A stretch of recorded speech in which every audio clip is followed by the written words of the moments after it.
Michel Grfinkel, bonjour, Boker Tov.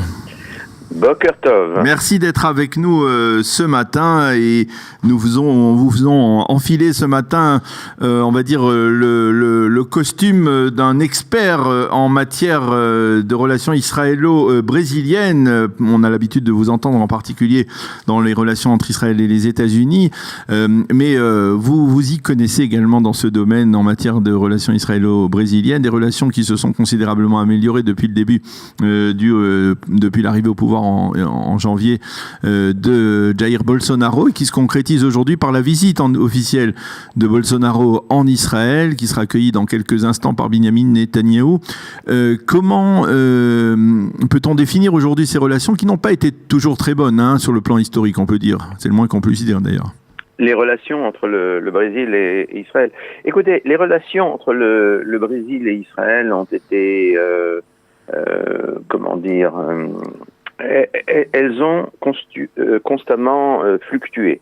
Il y a eu des périodes où le Brésil a fait preuve de compréhension envers le sionisme avant même la création de l'État d'Israël, envers l'État d'Israël lui-même. Je crois même que c'est un diplomate, rappelez-moi, vous le savez probablement mieux que moi, c'est un diplomate qui avait permis le vote du plan de partage. C'est effectivement un homme tout à fait important qui s'appelait Osvaldo Aranha, qui était l'ambassadeur du Brésil aux Nations Unies, et c'est lui donc qui a été un des principaux artisans du soutien, notamment des pays latino-américains au plan de partage. De novembre 47. De 1947, qui en fait a ouvert la voie à la création de l'État d'Israël. Mais d'ailleurs, il faut préciser, puisque vous mentionnez Osvaldo Aranha, c'est que il a été dans la période un peu précédente, dans les années, la fin des années 30, dans les années 40, il était le ministre des Affaires étrangères du Brésil. Et il a, à cette époque, eu une politique qui a ouvert un peu le Brésil, un peu plus qu'auparavant, aux réfugiés juifs qui pouvaient venir d'Europe. Donc c'est un homme qui avait un profil de grande sympathie, non seulement pour le sionisme et Israël lors de sa création, mais également pour l'ensemble du peuple juif. Donc c'est un exemple, si vous voulez, du fait que le Brésil n'a jamais... on peut pas dire que le Brésil était un pays qui a eu une tradition de froideur à l'égard du sionisme ou à l'égard d'Israël.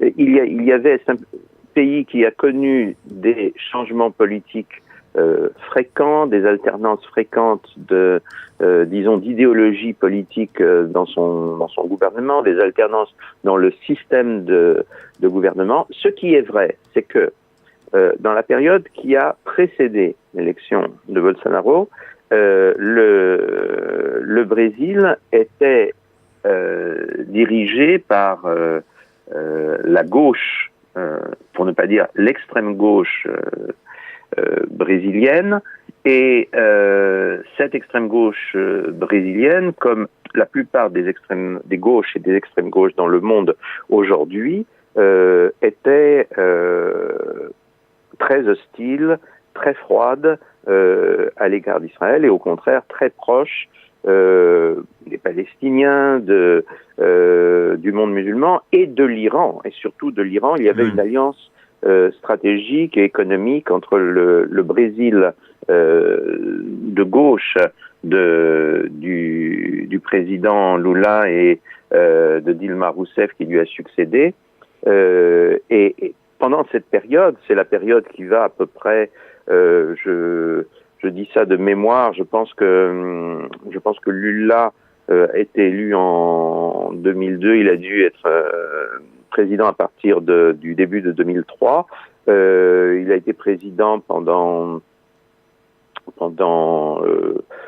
une dizaine d'années. Ensuite, il a été remplacé par son principal bras droit, Dilma Rousseff. Donc pendant cette période-là, les relations, effectivement, n'étaient pas extrêmement chaudes entre le Brésil et Israël, bien que, il faut quand même le noter, il n'y a jamais eu de rupture entre les deux pays. Les deux pays ont continué à avoir des relations diplomatiques. Il y a eu toujours des relations économiques entre les deux pays. Il y a une communauté juive importante au Brésil qui a continué à avoir des liens avec Israël tout à fait normaux et habituels. Alors, ce que nous avons avec Bolsonaro, c'est un président qui est issu de la droite conservatrice brésilienne. Il est souvent présenté dans une certaine presse comme un populiste, un fasciste, etc. La réalité, quand on regarde son parcours politique, c'est que c'est quelqu'un qui vient de ce qu'il y a de plus traditionnel dans la droite brésilienne. Il a commencé sa vie adulte en étant militaire. Il a fait une école de cadets de l'armée brésilienne. Il a, reçu ses diplômes d'officier vers la fin de la période du gouvernement militaire au Brésil. Et il est resté toujours fidèle au monde militaire brésilien.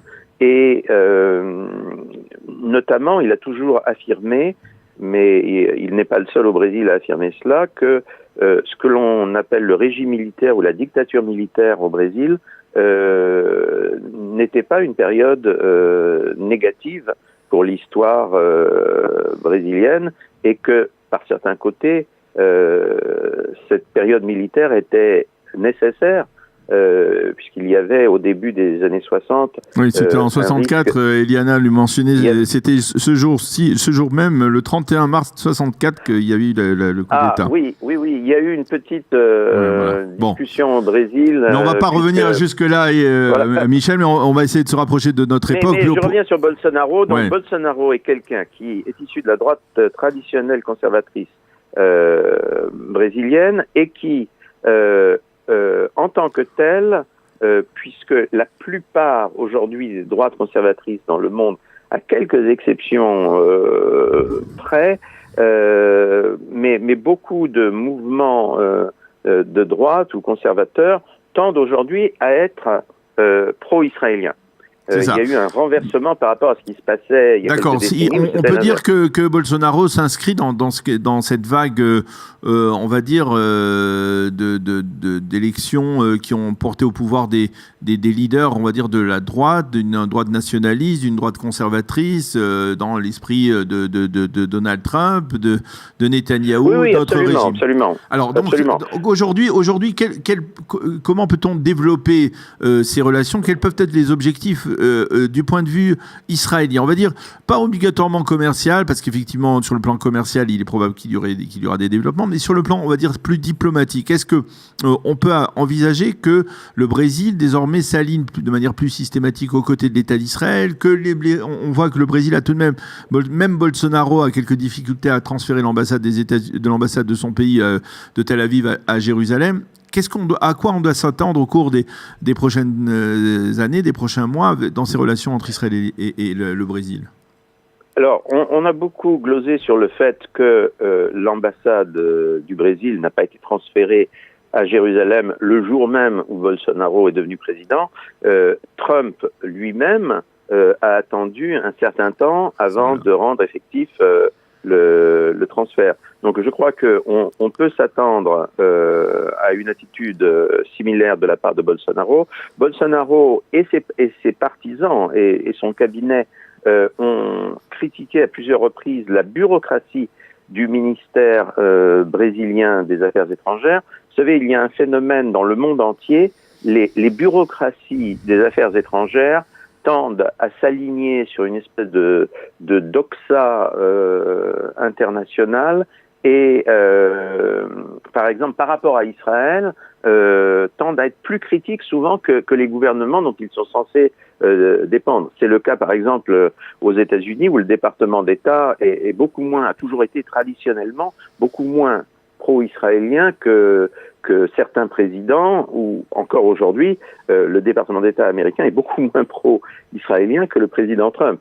Donc, je me base sur ce qui a été dit dans les médias brésiliens. On parle d'une, disons, certaine tension entre le président et la bureaucratie du ministère des Affaires étrangères à Brasilia. Et on a entendu Bolsonaro dire qu'il était temps de faire le ménage au ministère des Affaires étrangères. Donc, il est certain que la question d'Israël est une des questions où il peut y avoir des tensions entre le président et sa bureaucratie diplomatique. Mais je crois que Bolsonaro est décidé à aller très loin pour un ensemble de raisons. La première raison, c'est que au Brésil même, il y a un courant très important dans l'opinion publique, et c'est le courant qui a assuré sa victoire électorale, qui est totalement acquis à l'amitié avec Israël. Il s'agit du courant évangélique brésilien. Que l'on retrouve aussi. On a l'habitude de regarder le Brésil comme un pays catholique, parce que on voit généralement l'Amérique latine comme une zone hispano-portugaise, donc catholique. C'était vrai autrefois, c'est de moins en moins vrai. Au Brésil, aujourd'hui, les protestants, et en particulier les protestants évangéliques, représentent à peu près 30% de la population. Et ces 30% qui sont importants parce que la sociologie religieuse du Brésil vous montre que les protestants, ce sont les classes moyennes. Il y a des pays où ce sont les pauvres qui rejoignent le mouvement évangélique. Au Brésil, ce sont les classes moyennes qui massivement se sont ralliées au courant évangélique. Et donc, c'est un secteur très important dans le pays et dans l'opinion brésilienne. Or, le mouvement évangélique brésilien, c'est probablement l'un des plus pro-israéliens avec le mouvement évangélique américain dans l'ensemble du monde du protestantisme. Alors ce premier facteur est très important parce que on peut dire que si Bolsonaro néglige ce facteur religieux qui joue en faveur d'Israël, il va probablement vers une érosion de son soutien dans l'opinion. Donc je pense que ça, c'est du point de vue de ses intérêts politiques stricts, il y a une raison très importante pour lui de développer les liens avec Israël. Mais il n'y a pas que cela. Il y a que Bolsonaro est proche de Trump. Il pense à la possibilité et à l'intérêt pour le Brésil d'une bonne relation avec les États-Unis, ce qui est relativement une nouveauté dans la politique brésilienne, parce que on n'a pas attendu Bolsonaro au Brésil pour être très nationaliste. Le nationalisme est peut-être l'opinion politique la plus largement partagée au Brésil, aussi bien à droite qu'à gauche, et c'est un nationalisme qui souvent s'est teinté d'anti-nord-américanisme. Or, avec Bolsonaro, nous avons le président brésilien probablement le plus désireux de développer ses liens avec les États-Unis, et les États-Unis de Trump aujourd'hui sont pro-israéliens. Mais il n'y a pas que cela. Il y a d'autres pays d'Amérique du Sud dont Bolsonaro est proche, comme l'Argentine, comme la Colombie, qui ont de bonnes relations avec Israël. Et je crois aussi qu'il est bien informé sur l'évolution du monde arabe. Oui. Et il voit très bien qu'une partie du monde arabe est en train de vouloir avoir des relations diverses avec l'État juif. Eh bien, merci beaucoup, Michel Gurfinkel, de nous avoir éclairé donc sur ces relations entre Israël et le Brésil à l'occasion de cette visite qui débute dans quelques instants à 10h donc à l'aéroport Ben Gurion de Jair Bolsonaro, président du Brésil, ami d'Israël, ami de Benyamin Netanyahou. Et donc, on espère qu'avec lui, eh bien, on retournera vers un âge d'or des relations diplomatiques entre les deux pays. Merci d'avoir été avec nous ce matin et Shavua Tov, Michel. Shavua Tov.